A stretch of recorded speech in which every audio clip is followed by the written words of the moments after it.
Hey guys, welcome back to another episode of Busch Gardens. This is episode 4, and today I'm just going to go in and continue with this entrance. I'm going to do the main entrance gates now for the park. So last week I did the booths where you can buy tickets, and now I'm going to continue on with what I'm doing. So yeah, thanks to all the new subscribers from last week again. I had a big for me, influx of subscribers from last week's video, so thank you for subscribing, and hello to all you new people there that have joined me. And if you haven't subscribed already but you're watching the video, click the subscribe button and click the bell icon if you'd like to be notified when I next upload. But I really appreciate it, so thank you to everyone. So this entrance that I'm building is definitely a trial and error. I've looked up a few kind of inspirations on Google, etc., and look for some entrances. And as I've said before in previous videos, when it comes down to inspiration for me, I don't like to stare at photos of other things too long, because then I get influenced too much by wanting to copy it. So if I look at a picture just for a few seconds, I get an idea in my head. I don't look at the picture again, and then my imagination kind of makes up what I saw, and then I kind of build from there. So this is just a few pictures that I quickly glanced at and got an inspiration for an entrance, and I'm just kind of throwing some pieces together, seeing what looks best. I know that I want this entrance to be diagonal. As you know, the game's on grid, and you have to have the paths either go in one way or the other way at 90-degree angles, etc. But I want to really put this entrance across a 45-degree angle, diagonally across the grid, and it's something that I haven't really done that often with the entrances, because it's always quite complicated, but I'm doing it this time. I don't like building on diagonal that much, because I feel like you're limited to what pieces sometimes that you can use. But as you can see, I'm doing a square right now, but I will kind of jot off either side on the diagonal with the actual entrance bits. And I'm just kind of using the same kind of theme or motto that I've used in the entrance booths, and I'm just going to kind of copy that across, because I want it to all tie in together. And I find that when doing themes as well, I find a motto, something that is working for me, something quite simple, and I will continue that kind of theme over into all the little buildings, so that it all does kind of tie in together, and you can see that it all does belong together as one theme. And so that's something that I'm doing here now with the entrance. I want to use similar colours and have similar building pieces, so that you can see that it all belongs together. The one thing I'm quite unsure with is that I've used quite a lot of brown path colours, and obviously the roof of this building is brown as well, and so it all kind of blends in together a bit much.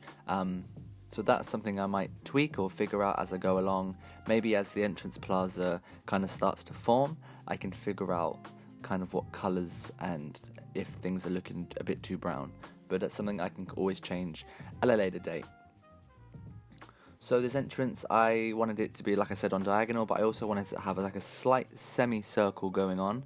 And so I've kind of tried to just curve it around slightly there, so that the entrance comes into one place and you can't kind of go off to the side.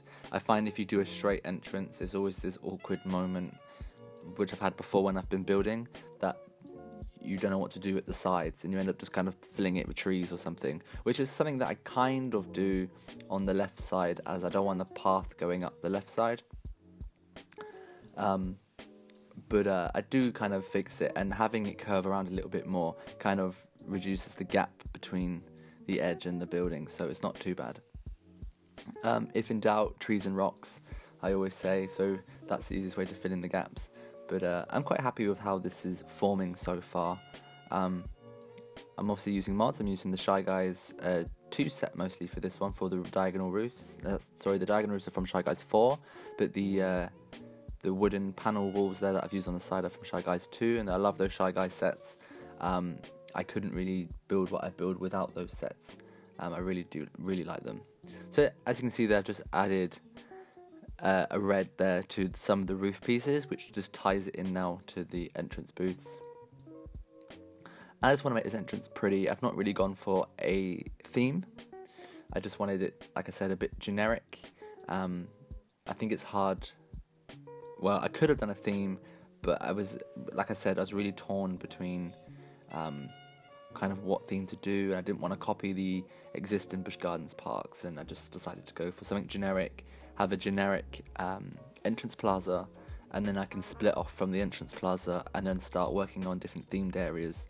And so talking about the themed areas, I have decided, since I've been playing and making these videos, that this park is going to be a Busch Gardens International, which means it gives me many options. I guess it's kind of like a cop-out, but it gives me options to include whatever theme I want to do.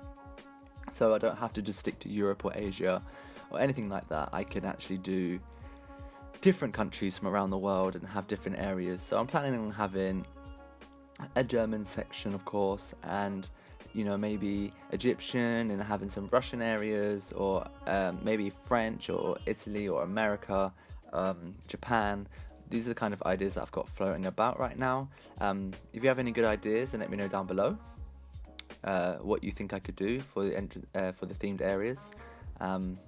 It's all going to be experimental and trial and error as I go along. I haven't really got many plans for this park, but I'm enjoying doing it so far. I did have a serious creator's block at one point, and I was just staring at the screen, clocking up the hours on my Steam on the game, and I wasn't actually doing anything, and whatever I built I deleted because I really just wasn't having a good time with ideas. But as soon as I did something good, kind of good, and it really took off from there, I started to find the flow again, and I'm enjoying doing it again. But anyway, thanks for watching. That's pretty much all I've got time for this week. I'm just going to recolor some of the paths there. I've left a screenshot at the end of what I did this week. But subscribe, like I said, if you haven't already, and give me a thumbs up if you've enjoyed this video. And I shall see you all next week for another episode of Busch Gardens. See you later. Bye.